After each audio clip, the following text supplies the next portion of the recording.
In this video, I will show you how you can turn on noise cancellation of your AirPods 4 on any Android phone. But before we start, just make sure that you have the ANC version of the AirPods 4, because there is a version of the AirPods 4 which does not support ANC. Now after you do that, first of all, just pair your AirPods with your Android phone. Now just open the lid of your AirPods, then go to Settings. Now just open the Bluetooth settings and enable Bluetooth on your Android phone. Now after you enable Bluetooth on your Android phone, just pair your AirPods with your Android phone. Now as you can see, we have already paired our AirPods with our Android phone.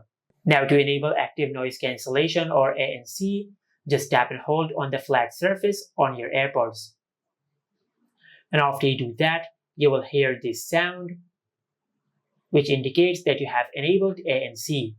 And if you want to turn off ANC, just tap and hold on the flat surface one more time. And after you do that, you will hear this sound, which indicates that you have turned off ANC. And this is it. Make sure to like, comment, and subscribe. Thank you for watching.